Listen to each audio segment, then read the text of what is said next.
Eschaton up in northern California, north of here, up near Sacramento, has created a demonstration house that they call the Livable Design House. And it is interesting and it has a lot of technology. It has sort of a panel that's a concierge sort of style services where people can order everything from their lawn mowed to healthcare. But you wouldn't know, really, without being told that this house had been created for people as they age. It's just an incredibly livable, and you feel different in it. I think that's what's really interesting about it. It just has a different feeling. And it has some really cool things, like there's a bathtub that's actually designed for seniors that has this expanded ledge that would have been wonderful to have when I had 2 little tiny children, and I was tearing at my knees on a, on a porcelain floor trying to bathe kids. I mean, these are things that work, again, across all the generations. So I'm going to put you on the spot, and I already told you I was going to ask this question, so I'm anxious to really hear what the answers are. But I want to hear from both of you 2 products or services out there that you believe are particularly well designed and sort of cross generations and sort of have that, for lack of a better word, universal appeal to them.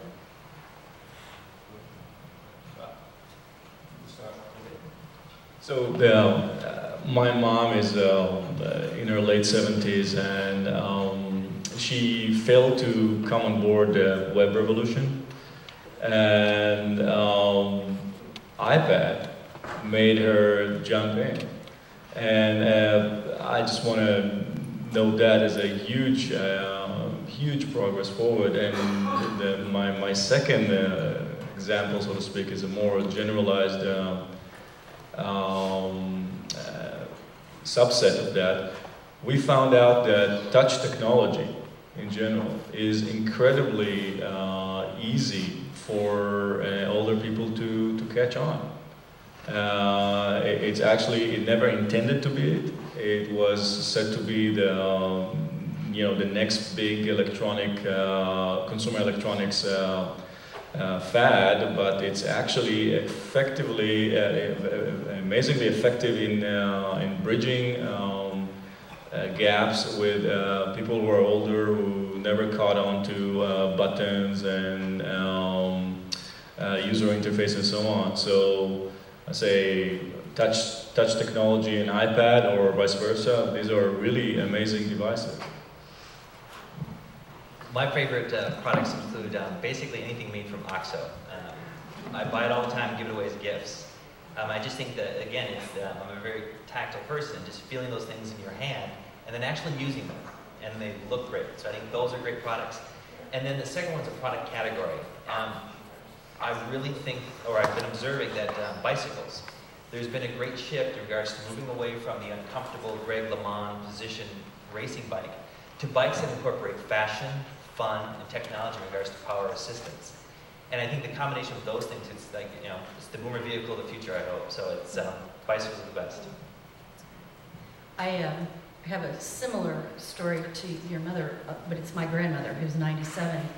And she was having just incredible computer envy because we all sit around at night at her place and we're all on iPads or phones or computers, and she always wants to see what we're looking at or have us read or something. And I shared this story with Peter Radsliff, who's here from Presto, and Peter straight away made sure that Grandma got a Presto email machine. And she's had it now about a month and a half. My oldest daughter is very pregnant. In fact, I could get a call at any minute. So she's been tracking my oldest daughter's pregnancy with all the pregnancy pictures and all the things that, the fetal pictures, which are kind of creepy. I mean, they're really creepy. We have 40 pictures of this baby who's not even here yet. But she's been tracking that. She's been getting greetings every morning from my younger daughter. And I was really happily shocked at how, I set this device up in 15 minutes. And it looks great. It sits on her desk by her phone in her kitchen. And she has little cards that she can give to friends so that they can be email buddies with her. This thing was so easy to use and so seamless to install. And now her friends come over and she's like, I'm wired now, you can send me email. So it's very cool to see someone 97 years old who had never used a computer before really latch on to email because of the photographs and the greetings and the jokes and the social parts of, of the web that, it's really, really compelling. So we just have a little bit more time, but we wanted to use the last 10 to 15 minutes of our presentation to have you ask questions from these guys about design, about what, how they're informed about design, and we'll take questions from anyone. And we know we're between you and lunch, so. Questions? Can you talk a little bit more about that health thing? Okay. Yeah, for those that are familiar with it, you're very familiar with it. It's a telehealth system. And so basically the white appliance you saw is a toaster-sized box that sits in someone's home. And in the background is a vision of what the clinician sees. And so we send content down to the health buddy in regards to personalized questions and answers in regards to their specific condition. It also, via peripherals, absorbs vital sign information. All that information goes up to that screen. And then the clinician can monitor up to 100 different individuals, if not more. And the system prioritizes sort of key people that you should be contacting. And then sort of intervention services happen to keep people out of the hospital, avoiding acute events. Could this be tied in with Microsoft Health at all, so that the individual is empowered and has access to the information themselves as well as the doctors? Great concept, not yet. So I think we're using the word design, and I think there are multiple implied meanings in it. And there's a little bit, certainly for me, not talking about the same thing. So, earlier when I was talking about design for all, yes, I was thinking about something should be as cool looking as an iPhone, as cool looking as the iPad. And by the way, I had the exact same experience with my 82-year-old mother, who we bought 2 computers for over the last 25 years, which collected dust, and then put an iPad in front of her, and now she's online. But there's the issue of functionality, which is a design element. There's the issue of the aesthetics, that's a design element. Clearly, it has to combine it all. But in moving industry to design for all, which are the buttons that have to be pushed? I mean, one of them is not saying things separately. Industrial designers are, I think I would say, generalize, I say nearly never see functionality and aesthetics separately. The ethos of this profession is very much about integrating a function, be it mechanical or digital, into a meaningful form. So thinking design, by the way, is not only for designers, it's for everyone. And that seamless, this harmony between what is supposed to happen, let's say the purpose of the object and how it looks, is really the essence of excellent design, and it stays like that. So there's something that maybe is undercurrent in what you say, that supposedly there is some kind of a veneer of design that could be applied over after the real thinking happened. And if you look at the history, objects that stayed, beautiful cars that kept their lust for years, there's always this synergy between the purpose of the object and the aesthetics of the object. I want to go back to something that Hartman brought up, and it's around design education. And I heard someone the other day talking about the fact that so many people coming out of school don't conceptualize by hand anymore. Everything is an interface with a machine. And they were sort of postulating that we've lost some of the humanness and that cultural context that you talked about, because people aren't really ideating by hand anymore. I sort of like to hear what you think about that and what you think about that. Well, I think it's a much deeper issue. I think we made all our communication essentially verbal. And it's a limited form of communication. It's simply a limited form of communication. So we teach kids in school maybe a little bit music, but we don't teach them to draw or to sketch. And I do think that if we're talking about a massive cultural change, is if you look who gets to be in decision-making positions today, the people who are inherently verbal, deep verbal, and that's a fundamental problem. And I don't think humans are just verbal. So when you look, and the important thing when I try to pinpoint and explain it to verbal people, I'll try now. The line that I create on a paper is an ambiguous line. I told the hand to move, but the hand did something different.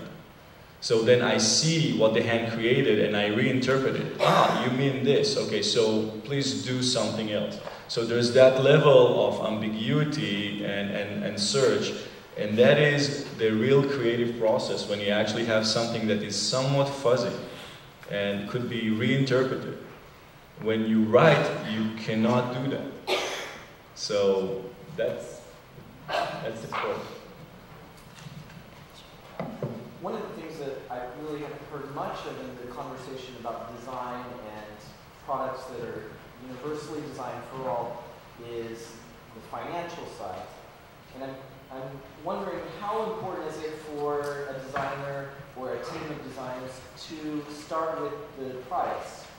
Like, similar to the model that IKEA uses where they say, we want our design to be available to all. So universal design for them also means it's affordable for all. How important is that for designers, for companies that are creating new products to start with the price or early on say, we want this to be available to the masses? How do we do that?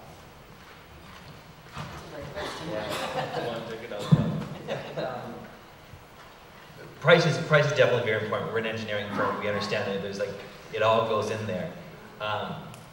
But I think it was talked about before. It's just really what is the essence of the product? What is it going to be used for? And so specifically in healthcare, it's kind of what is the price of improved health? The healthcare system is definitely putting cost on that. But in regards to sort of our development, yes, cost is always a consideration, and it's sometimes almost too early, as opposed to thinking more about what we're trying to achieve, as opposed to trying to put a price on it. I just want to peg on that for a second. There's a misperception that design is an add-on cost. If it's viewed as an investment in the process and you engage design from the architectural stage of a program through the strategy, through the eventual, the making of the object, the overall result is that design is crystallizing, simplifying, clarifying, and in doing so, saves a ton of money.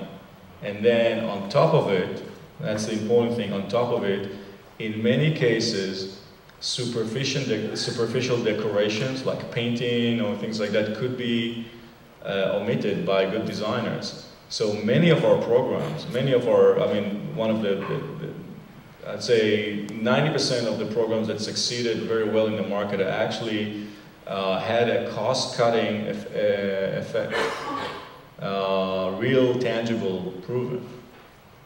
So. Yeah, I'll just give you one stat from one of our clients in the housing business, and it's actually the people who built this livable design house.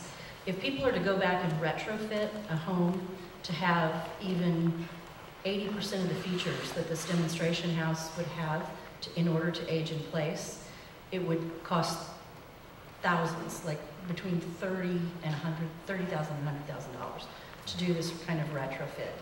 And you wouldn't get anywhere close to what this house has. Build it from scratch, and they've almost got it down to a place where it's even with any kind of other new build.